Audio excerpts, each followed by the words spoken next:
started. Thank you all so much for joining us.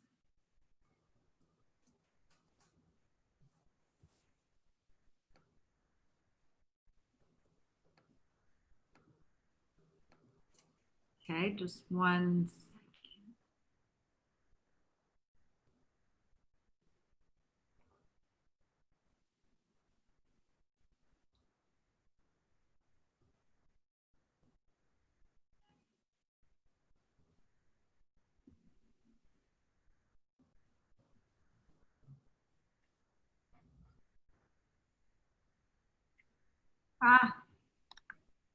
Sorry, I'm having Facebook issues. I just want to make sure. Here it is. To go live.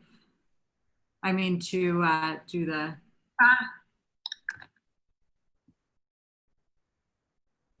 Sorry.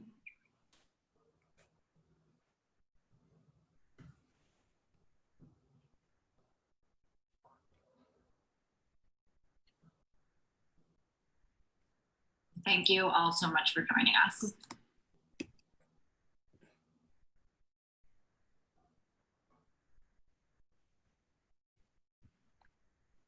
Okay, so we are ready. There's already 4 comments in the chat, so I'm just checking. We're going to do Q&A later, but is this going to be recorded and sent out? Yes. Leslie wrote, hi. How do you set up a watch party?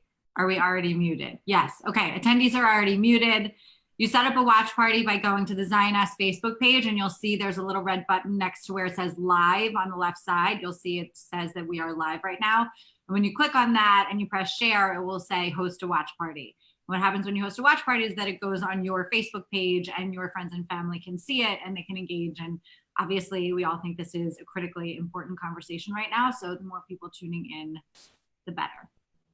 So I'm gonna get started with a quick introduction of Leslie. I just want to say before we even do that, what a privilege and pleasure it is to be here with you. Thank you for joining us in a very complicated moment. And I just personally am so grateful for your friendship and for everything that you do. So this is a real pleasure for me to be able to host this conversation. Thank you. Leslie Short, for anyone who doesn't know her, which I know some of you don't and some of you do, Leslie brought 4 decades of experience when she created the Cavu group to advise companies and organizations how to expand beyond their current culture through the diversity and inclusion lens. Her talents and skills are uniquely designed to seek growth through open conversations, conflict coaching, trainings, and workshops. Leslie firmly believes that issues don't go away because programs are in place, but they go away by continually evolving and having a channel to listen and understand the people who are our greatest assets. Leslie is also a chaplain, activist, certified mental health aide, certified mediator, conflict and transformational coach, as well as CEO and leadership advisor. Leslie is also a dignitary and keynote speaker at the United Nations and European Union events around the world. Leslie serves on several boards and advisory boards and is an activist for women's rights and humanitarian issues. She is writing a book, They and Them, Making It We and Us, a realistic approach to diversity and inclusion, which will be available January 2021. And her podcast, Visibility, what is it? Visibility? Unlimited, launched.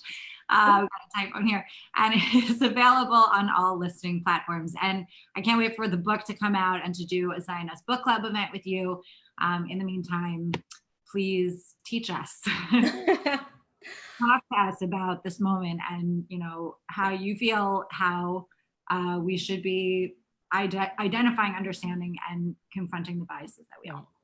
I mean, I think before we even jump straight in, I have to say, because I think it will give it context, that so that you don't think Amanda went and found a Black girl that she was maybe friends with and said, hey, I think you do this, come speak to us. Amanda and I have been speaking since last year about figuring out how we work together and continue to build, cross bridges.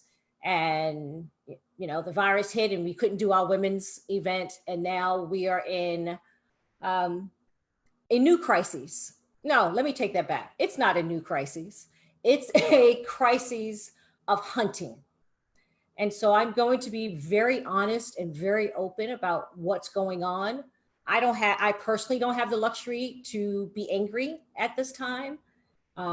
because this is what I do for work. This is what I believe in.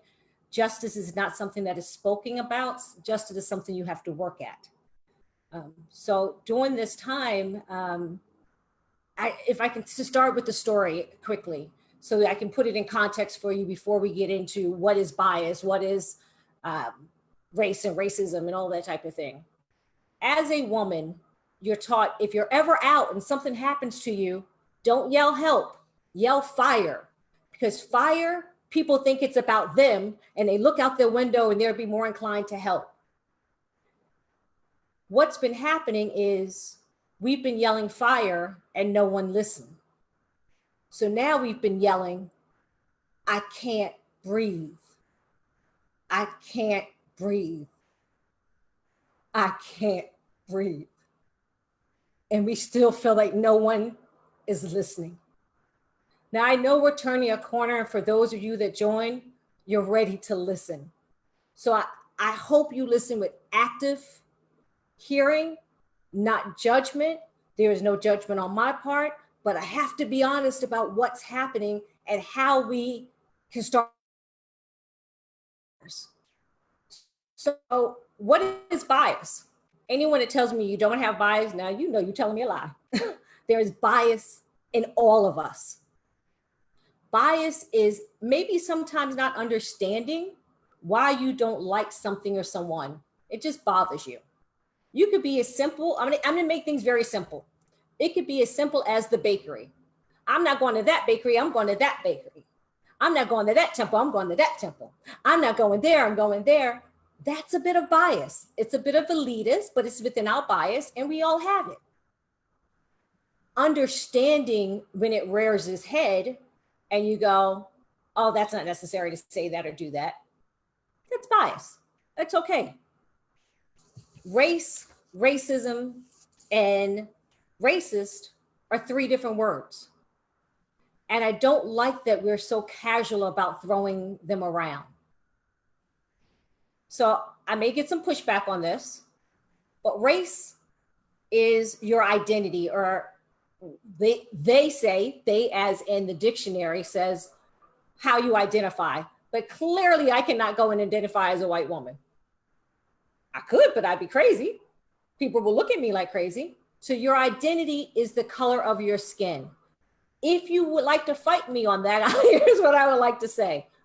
When you fill out an application or a form, you do not put down your religion, you put down European, Anglo-Saxon, Black, Hispanic, that is your race, okay?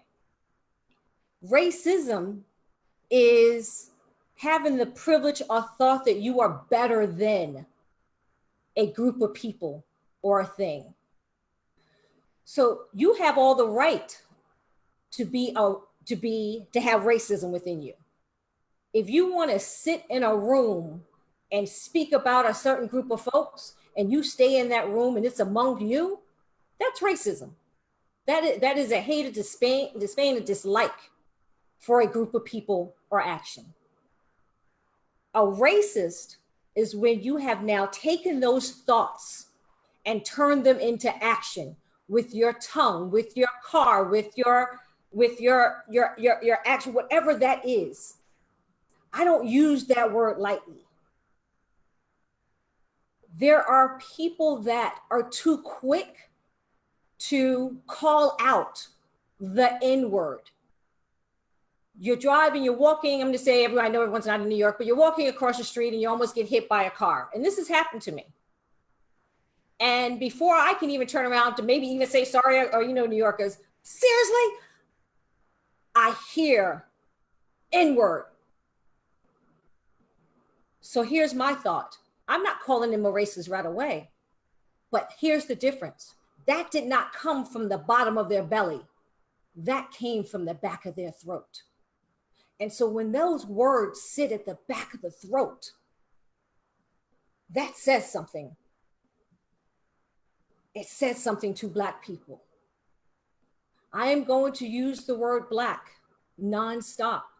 And I said to Amanda, I have never used the word Black as much as I have in my 50 something, not telling you the age, years as I had to Sunday night.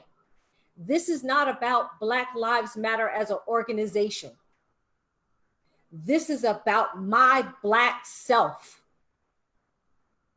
This is about me not knowing I can be the activist, I can be all those things. This is about me opening my door, walking out the street, and they don't care what my resume says.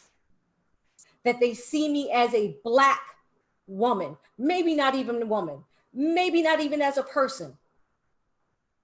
So the conversation today is not to dismiss or discard. It's not of people of color. It is not to take away from anything or anyone.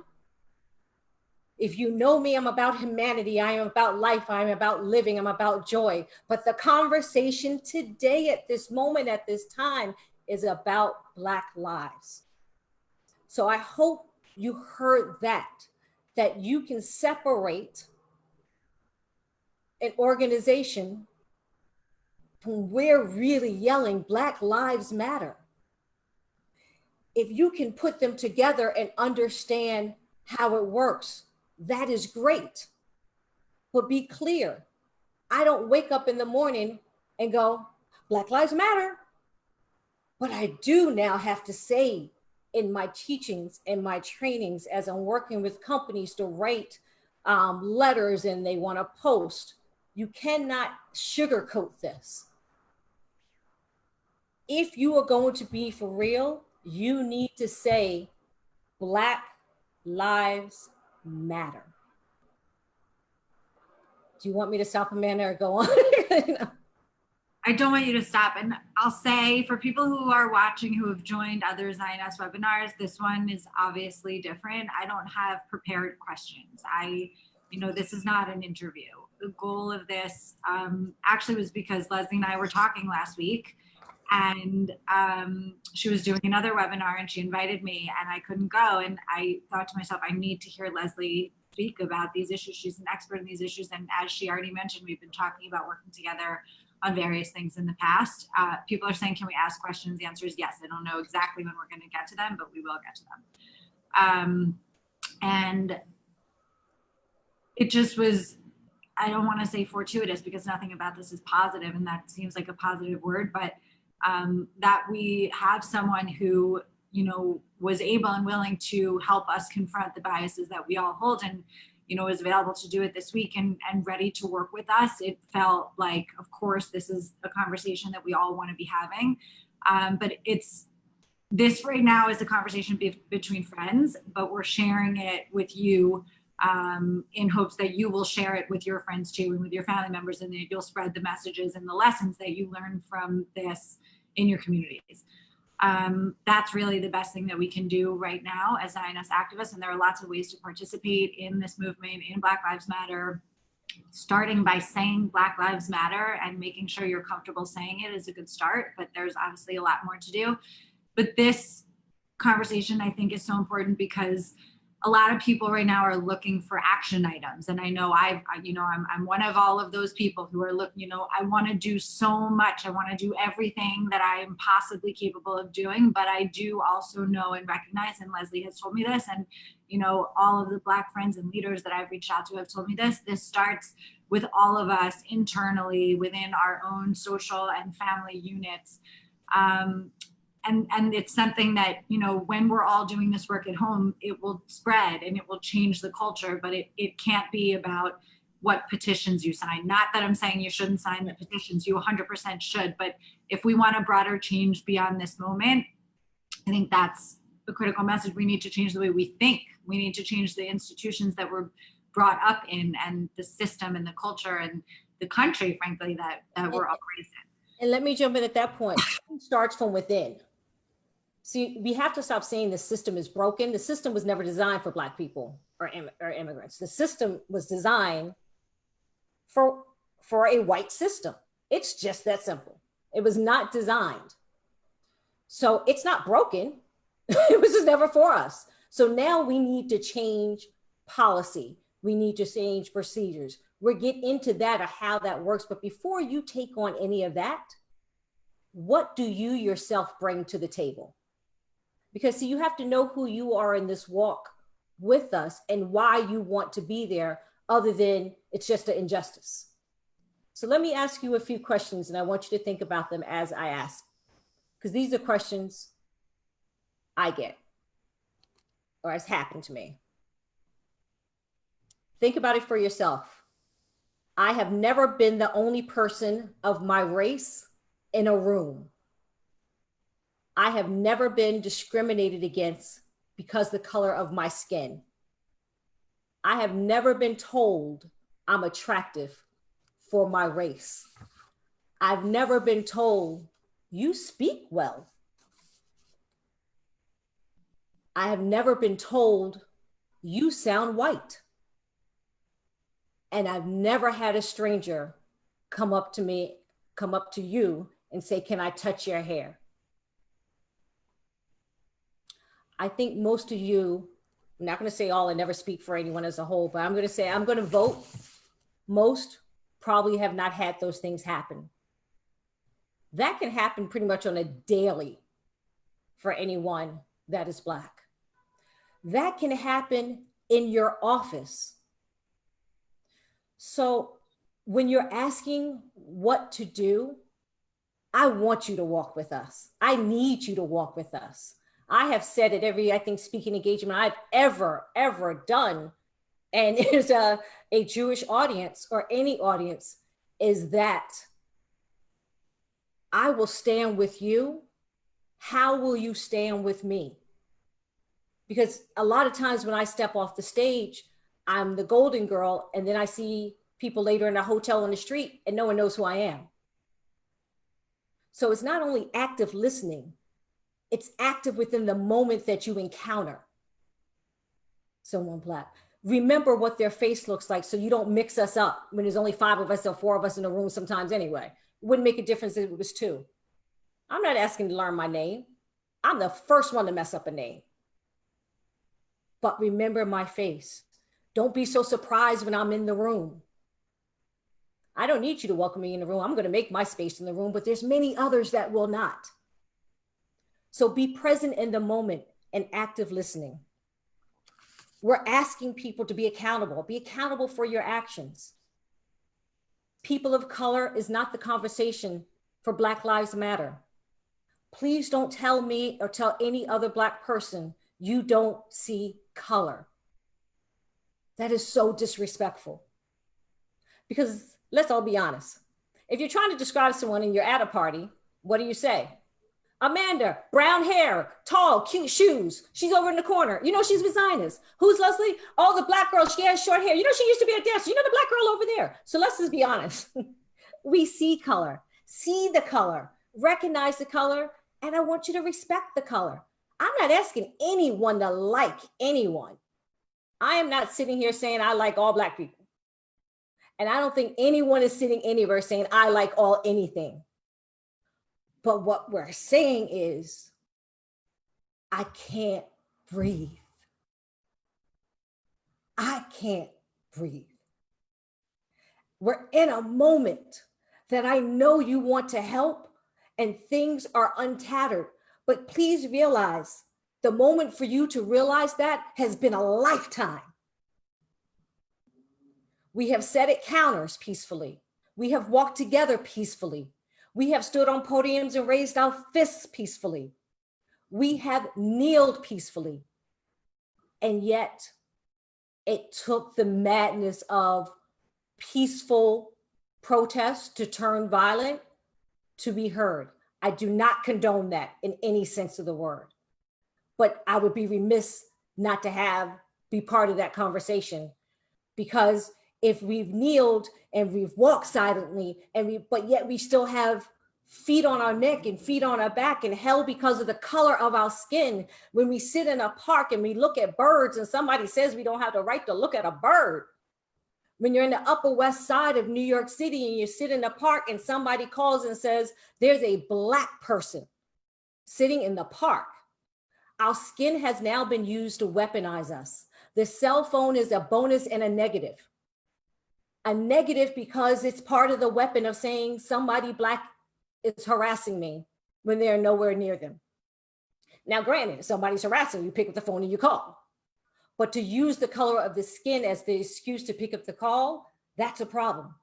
but yet we would not have the video that we have today, because years ago we had to wait for the news crews to show up and for them to edit what they wanted us to see. So now that you've seen that, now that you're ready to rise up, I need you to not rise up like a loaf of bread. I need you to rise up, stand up, voice out, and be strong. Because if you're really serious about this, it is painful. As painful as it was and is for your culture, it is painful. This is a different type of opening of slashes of wounds at this moment. So everyone says, I want to be a champion. I want to be an advocate. And everyone's like, I'm an ally. I'm an ally. So let's talk about what those words mean.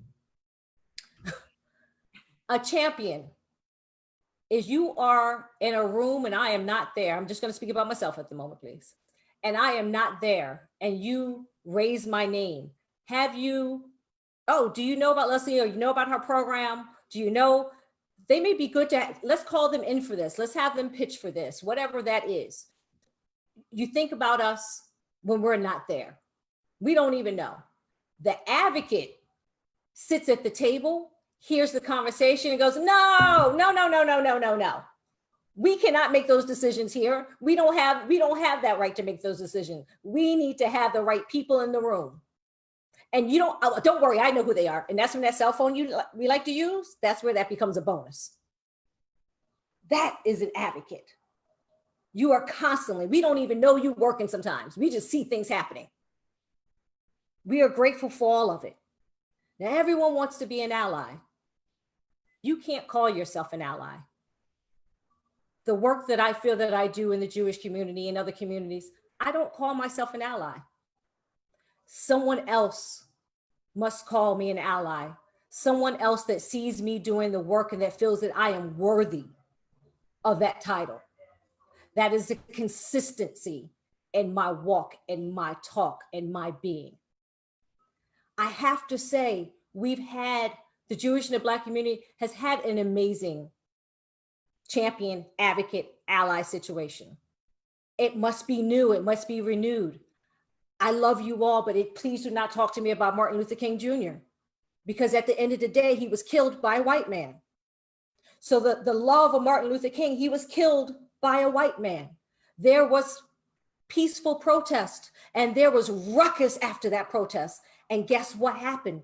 Again, not condoning it, but the laws changed. So if you're wondering why the rage is there and the tears are there and the passion is there, we're tired. I don't know what else to say. But again, I personally don't have the luxury to be tired, because this is my time to do the work that I've been pushing to say, you need a diversity and inclusion department. You need to not just fill the holes with the Black person that's there. That's why I started the conversation the way I did. Amanda did not go through her Rolodex and say, oh, that Black person, that's the one. Put on your green top, let's match and let's go. That is not what happened. And so as you are thinking about the privilege that you have, privilege is not always about money. You have the privilege of the color of your skin, which allows you to open doors, open windows that we may not be able to open. That means we are holding you accountable if you say you want to be a champion advocate and wait to be an ally. We're holding you accountable for those things. We want to be surprised. I spoke with a friend and she said, oh, I'm no longer scared about what's happening. Thank you for speaking to me. I said, then I didn't speak to you correctly, because I need you to continue to be scared. I need you to continue to be upset. What I need you not to be is surprised. This is not the last time we will have this conversation. Bias, racism is not going away, but will we stand up for it? And will there be a price to pay for it? And that is what we're starting to see now, where there's people losing lease in apartment buildings, and she got her dog back, so we're not gonna talk about her, but she lost her job. And there are things that are happening. Police finally being charged. But we can't wait.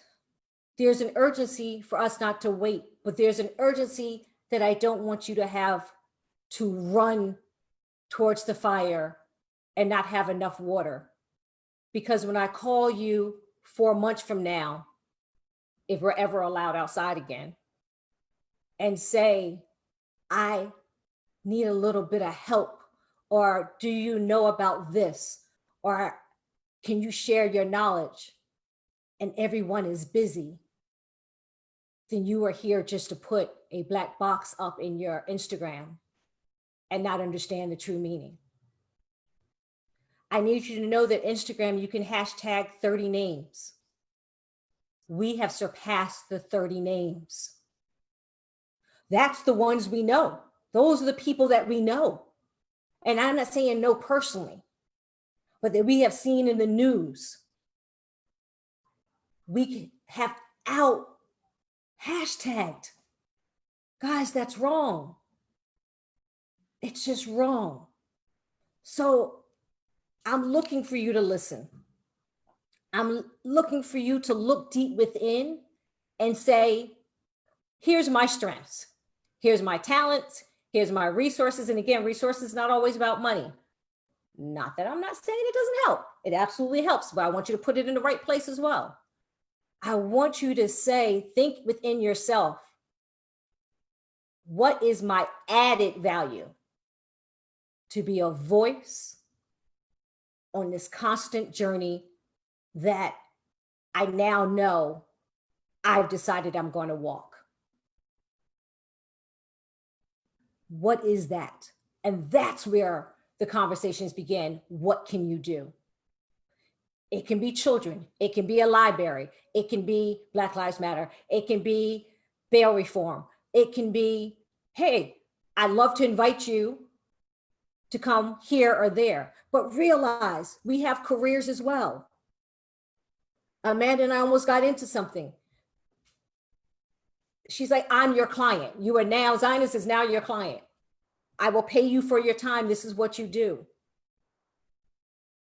I thanked her for that. I had issues with that personally because we're friends, but when she said Zioness is now the Cavu Group's client, there was a pride and joy to that. I can't wait to add the logo to my deck, because this is how we walk together. When people see that it's more than just a one-off, that is not just filling a hole. So as you run, I'm going to keep saying it, as you run to fulfill your prophecy, it's not about you, but it is about where your strengths lies and your resources lie, where your spirit lies, so that you can be added value on the journey. Because we don't have the strength. I'm not speaking for all Black people, but I'm gonna speak for the majority, 99.9.1% at this moment. We don't have the strength to pull everyone along, because we really are trying to keep moving forward to make change and make a difference. Amanda, I'll let you jump in at this moment. I'm just listening and taking it in.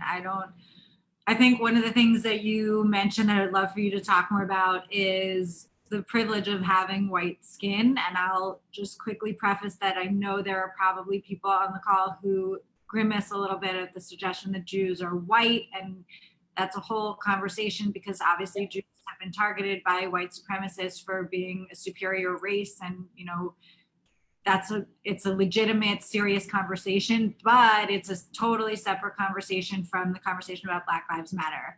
I am not going to get pulled over driving down the street. Unless I marry a Black person and raise a Black child, my children will not be, I won't have to worry when my children go out into the world that they're going to have an encounter with a police officer and have a knee on their throat. So I think it's important for people to think about, for some reason, it doesn't always get through to people that, like, this is a systemic issue, that, like, this country was built looking differently at me than at you. And so I would love for you to talk a little bit about that. Yeah, and it's what I said before. This is not about diminishing the Jewish history, any of that. That's not, as Amanda said, the conversation at this moment. I would love to join and be part of that conversation because that takes my blood up, but I'm going to stay focused on this one at this moment.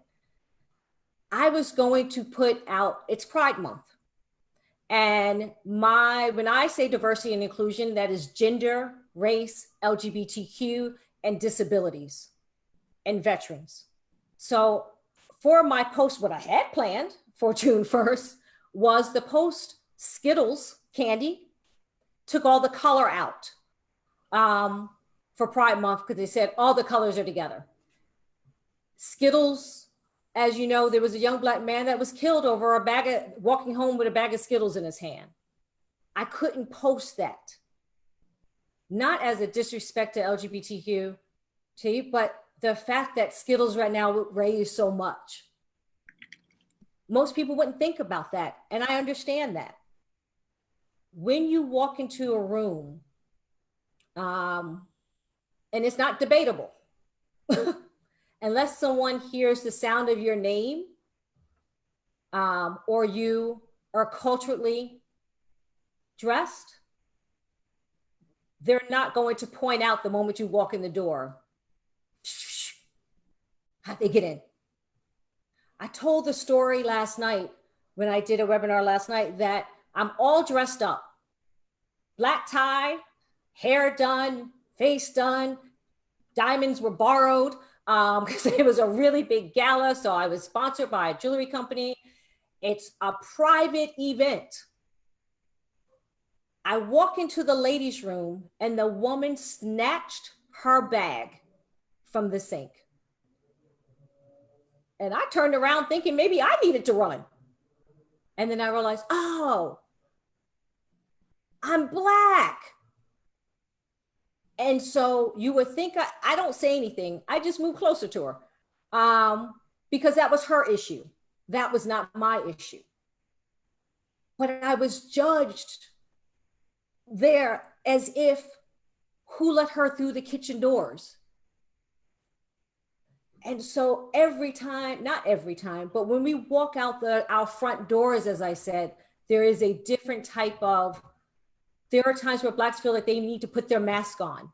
The mask at work, because they can't, sorry? I'm so sorry to interrupt you, but if you hear the chaos going on outside my window, it is one of many Black Lives Matter marches and rallies that are happening in New York City right now. And it's like amazing to hear it. I don't know if you can hear it, but it's. No, I have helicopters and I don't know why I have helicopters.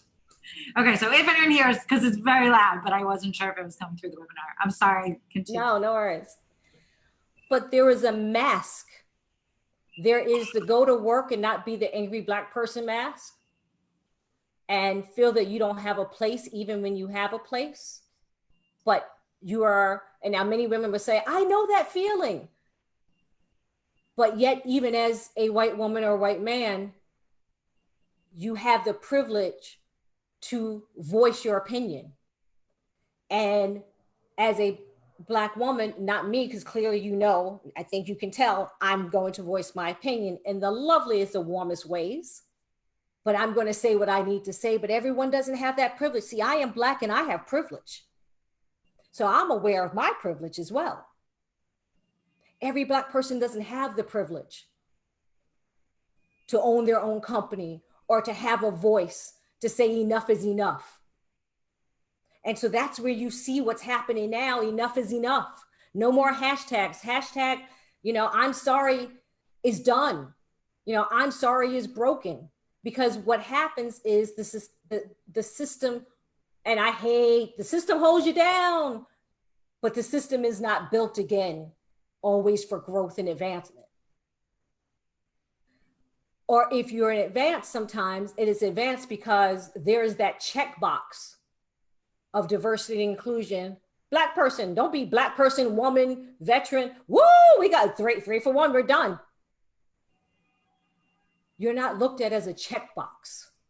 Well, we're looked at as, why are we here? And then when we get there, you're a checkbox. So it's segregation within inclusion sometimes. Harsh words tonight, harsh words that, not really. This is the reality of where I am. This is the reality of where you are. This is the reality of where we are as a nation, where we are as a society. The question is, how are we now getting out of this? How are we getting out of this? One of the ways I hope you can get out of this is go back and share this conversation with your family, with your friends, with your colleagues. I don't care if you go back and say, that crazy girl kept saying black, and she told me I needed to say black, and Black Lives Matter. But I think I now understand what she meant. Didn't mean that people of color wasn't right. Doesn't mean that it takes away from us. It means that right now, she's trying to breathe. Years ago, they were trying to breathe. The children in the street protesting are trying to breathe. What can I do to make sure that breath stays? What is the wind that pushes us forward? Voting. Many on the phone or many not on the phone. I don't know who is there. I shouldn't say phone. Lobby. I know you lobby for Jewish causes. I understand that. But on this side, when you're in your neighborhood, when you're not going for just that cause, speak about the school system. Speak about, is there trash cans? Share filling out the census, but vote. You want to do something? You really want to do something immediately? Join the census. Start calling and texting for the census. Because see, at this moment, in Brooklyn, New York is the lowest census. It was also the highest in New York for the coronavirus. Why? Because the lack of healthcare, the lack of insurance. So there are ways that you can make a difference in a small matter that is very huge. Volunteer for a half an hour to make those calls or the tests for the census. Lobby for healthcare. Lobby for food pantries. Because see, that is no longer just a Black issue or people of color issue. I think we saw in America, food pantries are necessary. This is a different day we're walking in. We are in this together, but we are not equal in this together. And that is what I need you to know. And if you can share that statement, that we are in this together, but not equal together, that is an important conversation. So there's a question that's coming a lot, and it's something I actually should have addressed early on in this conversation, which is that 12 to 15% of American Jews are Jews of color, including Black Jews. And so this is not an issue. This is not, I think a lot of people see this as Jews and Blacks or Jews versus Blacks sometimes, and which is a whole, we will get into that. But this is an issue that affects the Jewish community because there are Black Jews who are affected by racism in America. And so this is something, you know, when we talk about working together, it's because this is affecting our people and all people. This is about people, and people like to make this a political issue. If you care about this, you're on the left. If you don't, you know, this is about humanity and justice and equality and a stronger, more equal, more free America, which benefits everyone.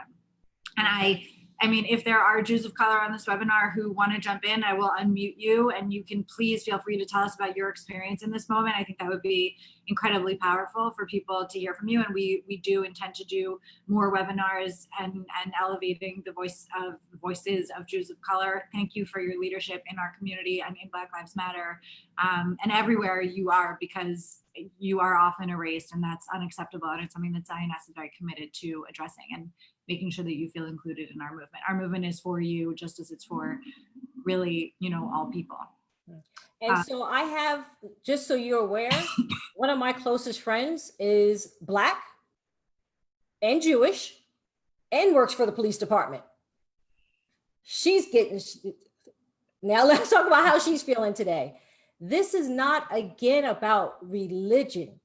This is not about politics. This is about the color of the skin being hunted, and just the lack of equality that comes with that the color of the skin. I don't want someone to feel uncomfortable, but my job is not to make you comfortable, because this is uncomfortable conversation. We're in uncomfortable times. But again, this is not new. We've all had our fights and our struggles of what we have for freedom, for the right of speech, to the right of religion, for the right to vote, to the right for all of this. But when the color of your skin is the reason to say no, I'm confused by that. And that's across the world. I know that there are Blacks in other countries that are feeling this. Why? Because I've received calls. I'm not saying only Black American lives matter. I don't think I ever said that. Black lives matter. I don't care where you live. If you are looked at, nice English, treated differently because of the color of your skin, that is an issue. But the Black skin tone pigment is being hunted in America today, yesterday, and we are trying to figure out how this stops moving forward. So the conversation is to be aware that it doesn't diminish who you are. I need all of us to walk this together. This is not a separation, but for you to understand why you're walking, you need to understand how we're feeling. And if it's not comfortable for you, I understand that. That's fair. But it is the reality of where we are. Okay, so the next big question that we knew was coming, and we've talked about, Yes. is about Black Lives Matter, the organization adopting a boycott of Israel and calling Israel, saying that Israel is committing genocide against Palestinians. And I want to have an organizational response to this. I want Leslie to speak first, but one of the things that I want to say, and we discussed this before, and I'm hesitant to say this, but I'm going to anyway. Leslie has been to Israel. She has been an activist for Israel. She has been a Zioness in every way. She is a proud progressive and a proud Zionist, and she has stood with our community. I will call her an ally very proudly. I actually don't think the word is strong enough. She has stood up to anti-Semitism in her community. And one of the reason that I didn't really want to mention that, I'm mentioning it so that everyone feels trust and can hear her, I think, more clearly, knowing that she has done this work with us. I didn't want to mention it because I have a lot of frustration of people who feel like it's necessary to qualify their support or to refuse to say the words Black Lives Matter, who, like Leslie said, can't wrap their tongues around that because of something 4 years ago that was deeply disturbing to our community. I will say, for me, it was deeply disturbing because of my deep desire to engage on this issue because Black Lives Matter. And so I felt alienated from a movement that I think is critically important to the world that I live in and to people that I care about. Obviously, it was because I felt attacked, but it was much more about protecting and uniting this movement for change, and the anti-Semitism in it is divisive. We all agree on that. Anyone who's on a Zionist webinar agrees on that. But before I would, Leslie, I just wanted everyone to know that. I didn't want everyone to know that, but in the name of trust and hearing you, I think, as clearly as I want people to, please. So I'm going to speak personally for a second. I did not follow the Black Lives Matter movement. Look, I can't wrap my tongue around it. I did not follow it then. So I need you to understand, just like you don't follow everything, not every Black person ran behind it. Not every person, again, the sentiment of Black Lives Matter is different than an organization, Black Lives Matter. Of course that hurt me. I'm over here, I'm called an old Jewish woman in a Black body, and I take that with pride. I grew up with a Star of David, an Italian horn, a ballet slipper, and a cross around my neck. This journey is not new for me.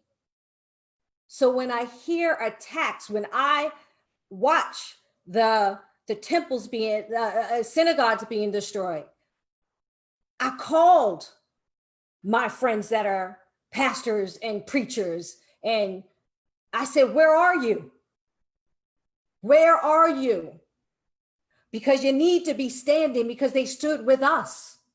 You need to be standing because this is wrong. So I just need people to understand that movement that started well, and I understand why it started. They said what they said.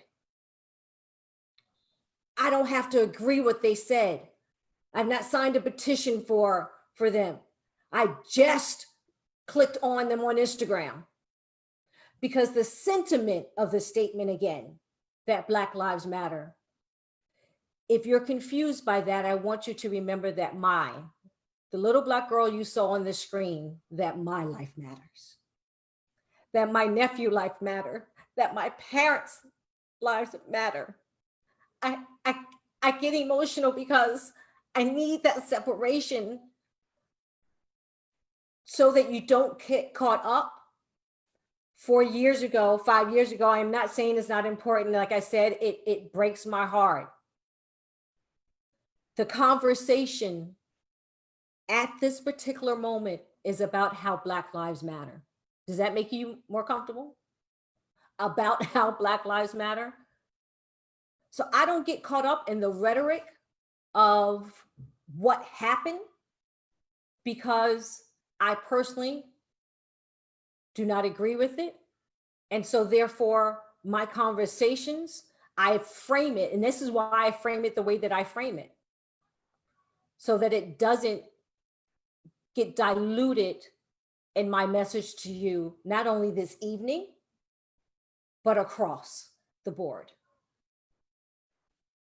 And I hope I clarified that. I don't want to spend the time fighting about politics.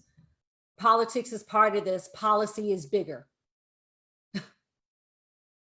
Yeah, I think it's easy for people to disengage from something that feels like they have to be vulnerable, or they have to, acknowledge and, confront the bias within, as we're talking about. It's much easier for them to say, well, it's political, there's anti-Semitism, and to just wrap the whole thing in this bow and say that's the whole thing. But when you have these conversations, and if people don't have Black friends, I know Leslie and I have talked about this, like if you don't, and this is not an accusation. We grow up often in silos and communities, which is part of the problem. That's what systemic racism is. But when you are in diverse communities and people and you care about people, you realize that this is the lives of the people that you love and the people that you care about. And it becomes so much more than, what the platform said.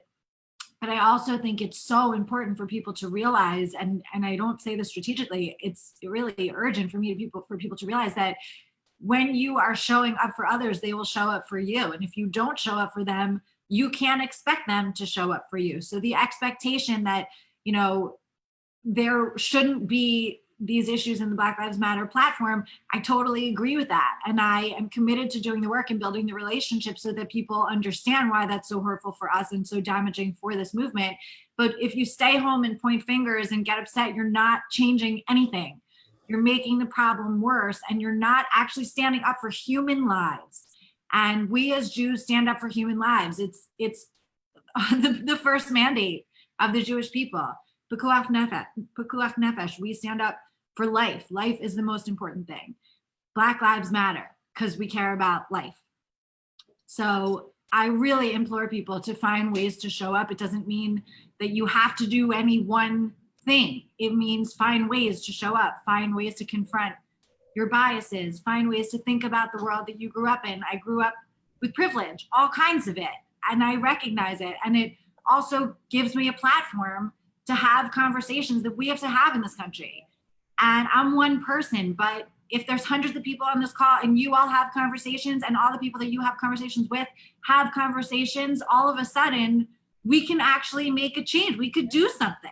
We can change policy. We can change diversity of thought. We all need that diversity of thought. So I think this is a good time just for me to, we celebrate our differences, but I want you to think about when everyone says all lives matter and all those other things, let's talk about how you live for a moment. Amanda, you just shared your privilege. Thank you. Like I said, I also have privilege. But let's talk about, I want everyone to think about this. When I read the questions, think about your own personal. I am, fill in the blank. My elementary school was mostly, fill in the blank. The neighborhood I grew up in was, fill in the blank. My college was mostly, fill in the blank. My close friends look like, fill in the blank. People in my home are, fill in the blank.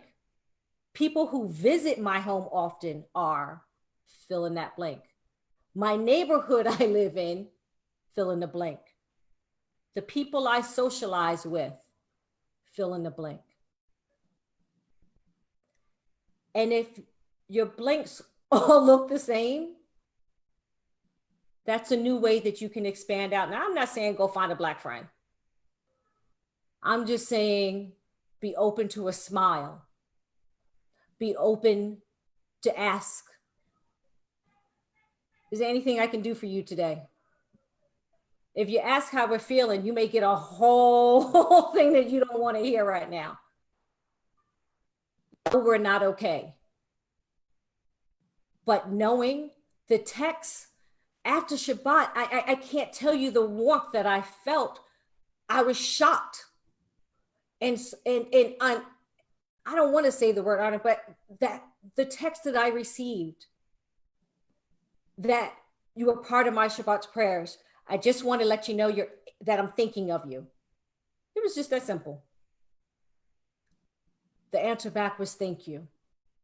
I appreciate you thinking about me.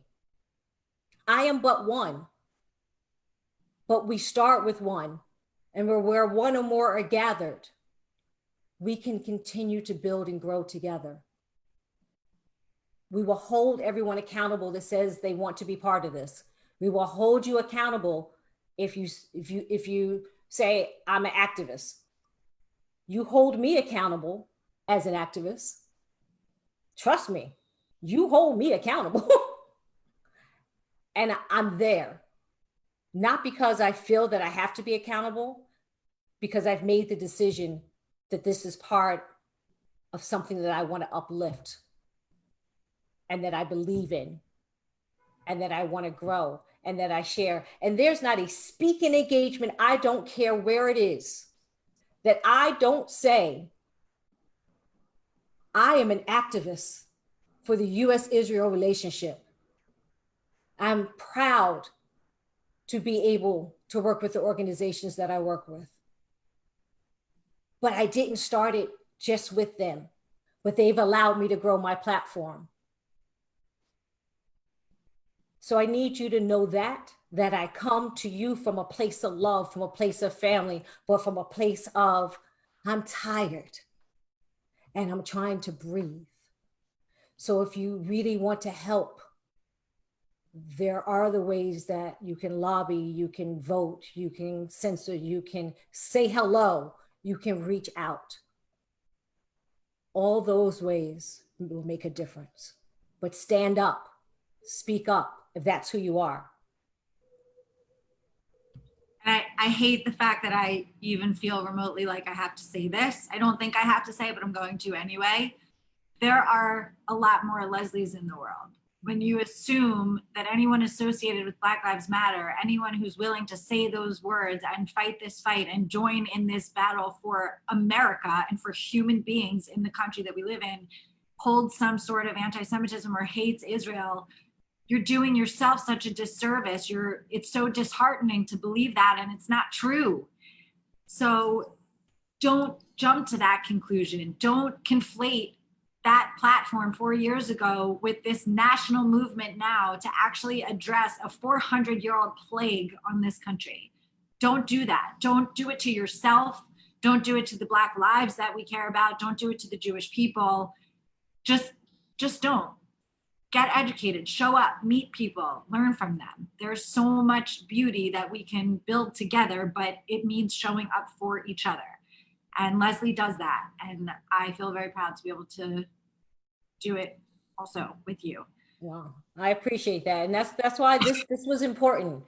You know, I saw, we've been speaking for forever. We've been getting it together. We've both been busy trying to elevate platforms. And like I said, we were like, we're going to do something for Women's History Month, and we're going to show everyone how we work together. This conversation happened in December on a very snowy day. Yeah. And then the world took a turn. But we stayed in touch. It's not like we don't speak to each other or support each other. And it was necessary. It was needed. And it's just the beginning. There's Yeah. still, do you have time for a couple more questions? Of course. Okay. This is a really important one. From one of our board members, actually. She wrote, how can people educate themselves without having to rely on Black friends and colleagues to do the educating for them? And relatedly, should white people be afraid to ask questions of their Black friends and colleagues for fear of saying the wrong thing? And I know that's a real fear. That's a great question. So one way, I'm going to say the Smithsonian actually just released a full series. It's free on racism and bias and teachings and history. That is a great way to do it at this moment. It is up to date. This was something that was not supposed to be released until much later in the year. I don't even know what month we're on anymore, but it is now released. They released it yesterday, I believe, or a couple days ago. I know I posted about it today. It's a great research. There's a lot of information in one location. There are pickup books from Black authors, even if you just read stories. Here's the question. I think you need to I want you to ask questions, but that's me. Ask me questions. But what I don't want to have happen is an email that came in today saying, hey, Leslie, we loved you as a speaker. Do you think does your company want to sponsor some Black other companies? What'd you say now? You mean a Black small business? They were like, yeah. I was like, you do realize I'm a small business. But ask the questions, especially if it's of the activists that you have bumped into. Sending an email. Now they're a little raw right now. So sometimes people may I'm not answering nothing. I need a moment. But gather your thoughts of what you would like and say, can I have 15 minutes to figure out how I can better be of service for you and with you? And I think anyone would be willing to answer those questions. And if not, then you have Amanda get in touch with me and I will do that. And make sure you're following Leslie on social media and the Cavu group, because she's posting resources that have been really helpful for me as I'm reflecting on everything happening right now. So if you want to be learning, there are so many ways that you can follow people without bombarding them with questions and find a lot of resources. And then when there's something specific that arises, you can reach out. But I feel like to be able to show that you've done the work yourself before you reach out, I think is a good idea. So it's, I see I only see questions a little bit, but at the Cavu group is where all my social media is. THECAVU group. And if you're in the position of a company, and I know we're all working virtually for the moment, most of us, I want to say, if you have the power to create trainings, to bring speakers in, not just only during Black History Month, and not only in June, which is the new Black History Month right now, but bring speakers in, support small business, support small Black business. Buy gifts and share to your friends. And ask the owner, maybe, do you have a story of your business to share with others? There's so many lists going around right now with Black-owned business. Etsy is even separating. Zagat's is actually separating so that you know what restaurants are. So there's so many, again, small ways that you can start educating yourself and start reaching across the lines so that you become comfortable if that's where you are. And that's okay. There's a question on Facebook. Diversity training in the workplace isn't working. I don't know if you would agree with that, given that. Oh, absolutely. I agree with that. 100%. No, That's one of the. Okay. Well, I mean, I know generally professional opportunities are unequal and all that stuff, but how do we strengthen diversity in the workplace? So diversity and inclusion, the reason I started my company is because I get sick of hearing the buzzwords diversity and inclusion. And it is that checkbox. Oh, we hired a Black woman.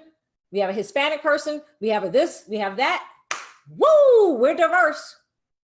Okay, so you have a bunch of people in the room, and that's what I call segregation inclusion. You have a lot of people in the room, or you have your 2 or 3 that you've checked the box. And the next thing I know, no one feels including. You're not feeling welcome. You don't feel, the new buzzword of the moment, belong. The investment wasn't there. The accountability wasn't there. And so when it didn't work, they go, oh, see, we told you that program didn't work. Well, guess what? It's more than a program. It has to be a commitment of the foundation of a business. And like anything, you have to work and you have to cultivate and you have to curate it along with the people that you're bringing in.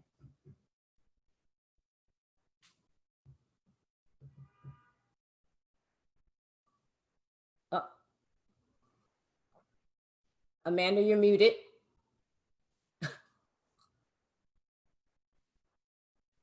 Sorry, I muted because I opened the Facebook page in another window to check the comments, and it was going to have our webinar feed into the webinar. No worries. So someone wrote, do you recommend people take the Harvard implicit bias test to start recognizing their own implicit biases, or at this time, is it more important to start doing the work whether they know the depth of their bias or not? I will always say it never hurts to take the test. It never hurts to sit down and review yourself. And be clear, I do it all the time. I review myself, my bias, my strengths, my weakness, what I'm doing. So yes, continue to educate yourself, because then as you're doing it, you get to ask questions. Can you explain this? Or that doesn't make sense to me. Or you start recognizing, that's why I do what I do on that. That person drove me crazy, and I didn't know why. It maybe is not the person, maybe it's something else about the situation. So it's great to continue and to take those tests. Yes. Okay.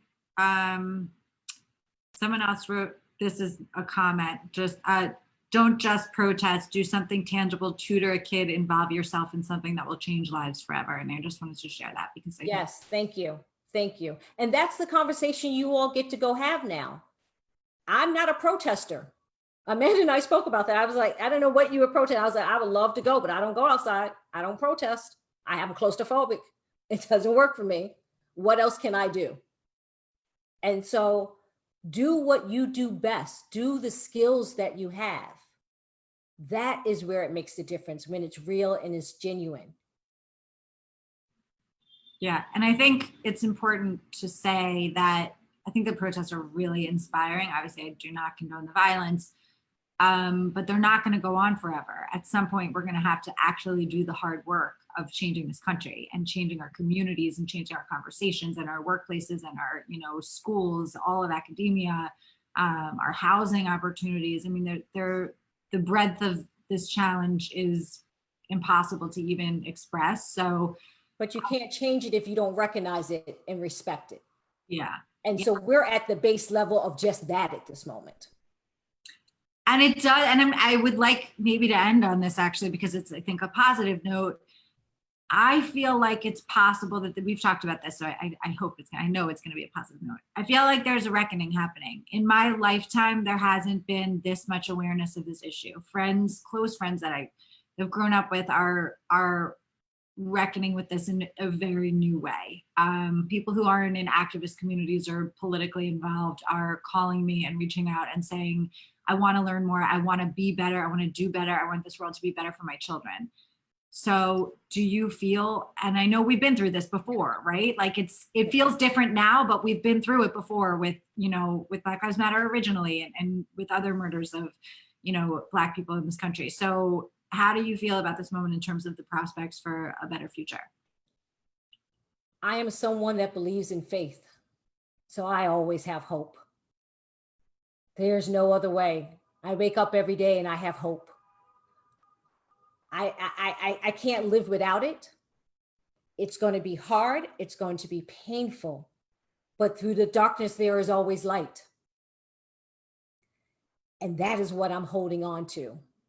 That there is a new awakening for some, a new urgency for others. And I hope in that bridge somewhere it comes like this. And then we continue to go like this. Because we have to do it together. So I am hopeful that there's a new horizon.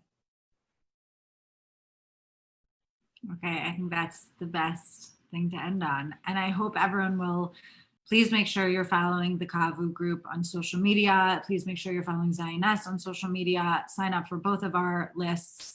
We're doing a lot of programming. We were doing it during the COVID crisis. And as Leslie said, it looks like we're going to be in our homes, at least if you're in New York, basically forever. So we will continue to offer, I think, really insightful and important and powerful content and programming. And we hope you'll continue to join us. And we're going to send out a follow-up email. I'm going to talk to Leslie about some of the action items that we think are most urgent and most tangible for people to take. We can send out the Smithsonian link, etc. So please watch out for that. And in the meantime, if you're protesting, please be safe. Yes. And let's all just say together, Black Lives Matter. Thank you. My life matters. Your life matters, Leslie. Good night, everyone. Good night, everyone. Thank you.